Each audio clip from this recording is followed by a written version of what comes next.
The topic is how to keep the narc from turning your kids against you, because that's what every narc wants to do. Leaving a narc is incredibly awful. Those of you that have done it know that. Necessary, no question about it, but awful. Leaving a narc without your children because he's turned them against you is indescribably awful. I can't tell you how many moms I've talked to over the years who've lost their children to the narc. I'm going to help you fight back tonight and protect your relationship with your children. That's what this webinar is all about. Now, the second thing that we're very excited about tonight, after my teaching and interaction with you beautiful people, I have a special announcement for a brand new anti-narc product that's releasing today. And a major theme of this new product is going to be protecting your relationship with your children, keeping the narc from turning them against you. There are other parts of it, but that's a key part. More on that a bit later. So hang in there. You don't want to miss that announcement. Now, here's how we're going to do this. I've got sections of material, of course, to present in this webinar.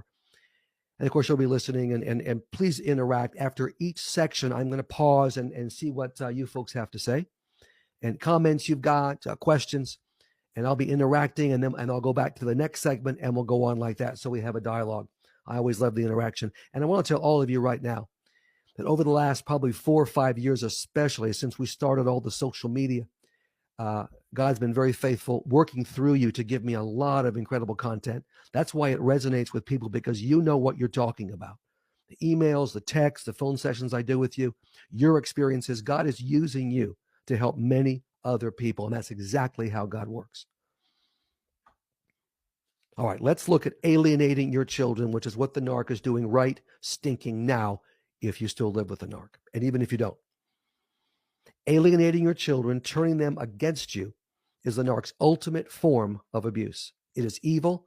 It is demonic. It is, frankly, inexcusable. The narc spends years brainwashing your children. It's not enough for your kids to prefer him over you. Okay, that's certainly what he wants, but he wants far more than that. The narc wants your children to ignore you, to blame you for everything, to reject you, to hate you. Don't think it's anything less than those things. He has no empathy and no conscience, and he wants to win. So when you leave him, which I want you to do, and divorce him, which I want you to do, and God wants you to do, he will have total vindication, because he can say and he will say, look, her own children hate her. I've heard that come out of narcs' mouths in my office. And right after they say that, they're excused out of my office. When I used to see them, I don't anymore. Now I'm going to cover several ways the narc alienates, and then how you can respond. What do you do to defeat it? And to turn your kids, even if they're brainwashed right now, 20, 30%, 80%, 100%, how to begin to turn them back to you. Okay, number one, the narc abuses you in front of the kids. Now, it's often in private, but it can be in front of them as well. So what do you do when the narc abuses you in front of the kids? Bottom line, you're going to speak up at the time with brief, assertive statements. You cannot afford to be quiet and simply tolerate the abuse when he's doing it in front of the kids. You'll lose your kids if you do that.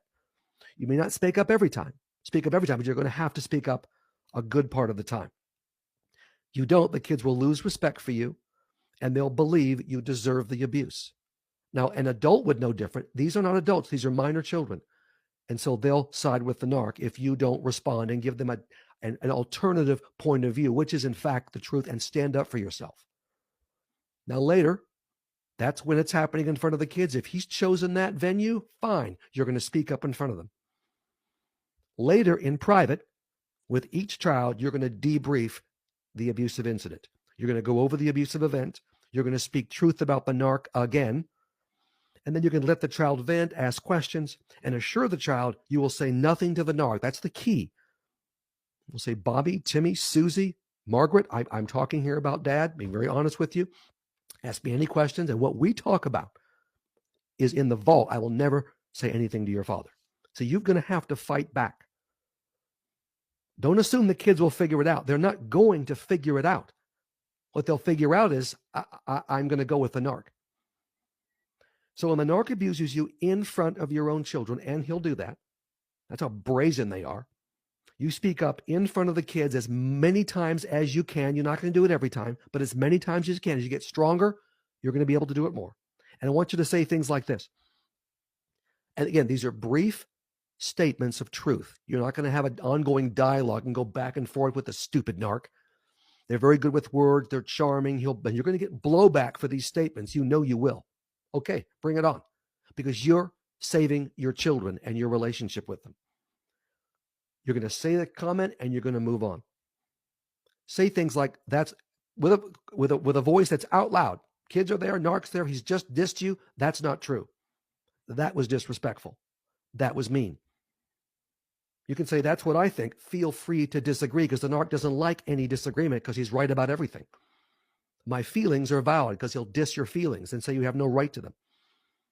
You can say, if I'm fat and ugly, what are you doing here? If he has the nerve to, and he will, cut down your appearance in front of your own children, you fire back. What are you doing here?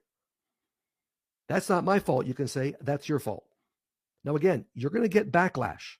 For everything I mentioned tonight, you're going to get backlash. You're going to have to deal, going to have to be strong enough to deal with that, because you're protecting your children. So if he chooses to do this in front of the narc, in front of the kids, you're going to respond in front of the kids as many times as you can. Those simple little statements can make a big difference, because now your children see, okay, there's tension here. There's a different point of view. Mom's standing up for herself. If you take it, and many of you will have this experience, your own children, they'll side with the narc, and they, because it's been modeled and mom doesn't say anything, they will then begin to diss you, criticize you, disrespect you, abuse you. I've heard that 1,000,000 times. So we're fighting that as well. Nobody gets the opportunity to disrespect mom without mom responding. Okay, that's the first little segment here. And again, in this anti-narc product, I'm going to be revealing in a little bit here. This is a small slice. We're going to go into great detail in this product in terms of saving your kids. Let's see what's going on here on the stream here. Kids are interacting here. Yeah. The kids will try to be who they think is the powerful one. It's exactly right, Beck. Exactly right. Whoever has the power, whoever has the strength. And if you're the doormat, you lose. The strong one wins, even though he's an abusive jerk and he's destroying them. Kids don't know that. They will go with the more powerful one. Who can protect me? Even if he's treating them badly too. When you debrief with the kids, how do you avoid making it sound like daddy bashing? You do your best. You're not gonna bash him with any negative comments. You're simply going to tell the truth. It's good. It's a good question here. You're going to say, I'm not interrupting your relationship with your father, but you need to know the truth about your father. All right? He's bashing you to death. There must be a response. And you're going to say, look, here's what happened. Dad said this. That was sinful. That was wrong. That was not biblical. That was hurtful to mom. I want you to know that so they know. Now they have two competing situations. That's what we want. It makes it a little confusing. Fine. All right? Because if they're not confused, they're going to side with the narc. So you're not bashing him. You're simply telling the truth, and they'll figure it out. Everything Satan does to God, the narc does to you. Yeah, boy, you're not kidding. Lies, legal battles, smear campaign. That's exactly right. Yeah. I tell my kids, you mess with me, you mess with God. I like that. You have to have the respect of your children. Now, you don't know the blonde. Of course, like I know the blonde, my Sandy, of 42 years now, almost 42 years. She's tough. I gave her 4 children out of the goodness of my heart. I couldn't keep my hands off her. So we ended up with 4 kids before we realized that we could stop it anyway. So we wanted all 4. But she's tough. And you have to be tough with 4 kids. And we have wonderful kids. Don't get me wrong. 3 girls and a boy.